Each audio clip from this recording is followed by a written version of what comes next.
तो guys today is my topic for the Golgi tendon organ. हम एकेजन book से पढ़ेंगे और इसका सबसे पहले किसी भी चीज़ को पढ़ने से पहले उसका डायग्राम देखना इम्पोर्टेंट है ना।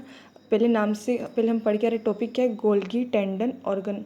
गोल्गी टेंडन, इसके नाम से देखो टेंडन आ रहा है बीच में। टेंडन क्या होता है कि मैंने जैसे कि बनाया कि ये मसल टू मसल, ये दोनों मसल की बेली से क्या है, ये बेलीज पार्ट है, ये वाला पार्ट दोनों बेली, ये दोनों जहाँ पे एंड होती है उसको एक पोर्शन जो कनेक्ट करके रखेगा, जिसको हम क्या बोल रहे हैं, टेंडन।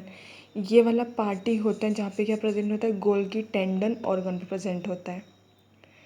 अब इसके बारे में कुछ बताती हूँ। ये होता है नेट लाइक स्ट्रक्चर होता है। कैसा होता है, नेट की तरह होता है ना। और ये रियली में देखो ये रिसेप्टर होते हैं, जो गोल्गी टेंडन होते हैं वो रिसेप्टर होते हैं, है ना। अब जैसे कि मान लो ये रिसेप्टर कब एक्टिवेट होगा, ऑब्वियसली कुछ ना कुछ स्टिमुलस मिलता है तब जाके रिसेप्टर एक्टिवेट होते हैं। गोल्गी टेंडन का मेन फंक्शन क्या है कि ओवर स्ट्रेचिंग का इनहिबिशन करना, मतलब ज़्यादा स्ट्रेचिंग ज़्यादा कॉन्ट्रैक्शन, इसका इनहिबिशन मतलब उसको रिलैक्स कर रहा है, ये फंक्शन होता है उसका। देखो जैसे कि पूरी मसल है, इसमें दो, इस डायग्राम से क्लियर कि दो एफरेंट फाइबर है जो स्पाइनल कॉर्ड को सप्लाई कर रहे हैं और एक इफरेंट लेके आ रहा है। दो एफरेंट कहाँ कहाँ से जा रहे हैं, एक तो उसकी बेली पार्ट से जा रहा है और एक इसके एंडिंग मतलब टेंडन वाले पार्ट से जा रहा है ना। जो बेली वाले पार्ट है वो एक हम बोल सकते हैं पॉजिटिव है, जैसे कि मतलब कोई इसको इनहिबिट कर नहीं रहा, तो ऑब्वियसली जैसे स्ट्रेचिंग होगी तो स्ट्रेच के लिए जाएगा सिग्नल और ये स्ट्रेच करेगा। ये हो जाता है जैसे कि गोल्गी टेंडन के लिए आईबी फाइबर रिस्पॉन्सिबल होता है, वो जैसे लेके जाता है इनहिबिटरी इंटरन्यूरॉन ग्लाइसिन एक्ट करता है जो कि इसको इनहिबिट करे, मतलब स्ट्रेचिंग के लिए ये लेके गया, इसको इनहिबिट किया, मतलब स्ट्रेचिंग का सिग्नल को इनहिबिशन करना, मतलब उसका रिलैक्सेशन कर दिया। इसने क्या कर दिया, उसने रिलैक्सेशन प्रोड्यूस कर दिया। हम दो चीज़ों के लिए देख रहे हैं, एक आईए फाइबर जो कि पॉजिटिव स्ट्रेचिंग फाइबर है, ये भी स्ट्रेचिंग ही है, पर आईए के पास आईए को का स्पाइनल कॉर्ड के अंदर कोई भी इनहिबिशन नहीं हो रहा है, तो ऑब्वियसली स्ट्रेचिंग का कोई इनहिबिशन नहीं है, तो स्ट्रेच प्रोड्यूस होगा, इसका इनहिबिशन कर दिया तो इन रिलैक्सेशन प्रोड्यूस होगा, है ना। अब मेन हम पढ़ेंगे कुछ इसके, देखो टाइप हो ना, जैसे कि ये गोल्गी टेंडन ऑर्गन होता है, एंड पे होता है मसल के और मस्कुलो टेंडेनियस जंक्शन होता है। ये इसमें टोटल एक गोल्गी टेंडन के अंदर टोटल 3 to 25 मसल फाइबर होते हैं। दो प्रोड्यूस होते हैं, एक हाई थ्रेशोल्ड एक लो थ्रेशोल्ड। जैसे कि ये गोल्गी टेंडन,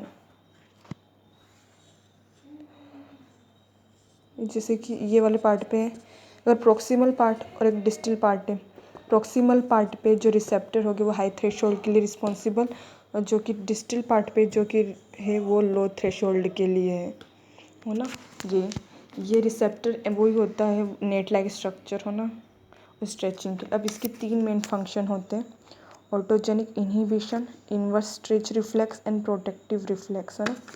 नाम से देखो पहले हमने पढ़ा ऑटोजेनिक इनहिबिशन, मतलब गोल्गी टेंडन ऑर्गन का मेन फंक्शन क्या है कि ये टेंशन को रेगुलेट करता है ना। मतलब जो भी अगर हमारी बॉडी में जैसे हम स्ट्रेचिंग या जिमिंग के टाइम पे हमारी मसल बहुत ज़्यादा स्ट्रेच होती है, हमारी मसल बहुत ज़्यादा स्ट्रेच होती है, कॉन्ट्रैक्ट होती है, तो उसको इनहिबिट करता है और रिलैक्स करता है, तो मतलब वही ऑटोजेनिक इनहिबिशन, है ना। और एक फंक्शन ये भी है कि प्रोटेक्टिव रिफ्लेक्स, मतलब प्रोटेक्शन का काम, जैसे हम जिमिंग के टाइम बहुत ज़्यादा स्ट्रेचिंग होती है तो गोल्गी टेंडन ऑर्गन उस ओवर स्ट्रेचिंग उसकी वजह से चांसेस बहुत ज़्यादा चांसेस हो जाते हैं कि मसल टीयर्ड हो जाए, कुछ ब्रेकेज आ जाए, डैमेजिंग आ जाए, तो वो हो उसको इनहिबिट कर देगा, रिलैक्सेशन प्रोड्यूस होगा और हमारी मसल टीयरिंग वगैरह से मतलब बच जाएगी। एक तो ये फंक्शन हो गया उसका ना।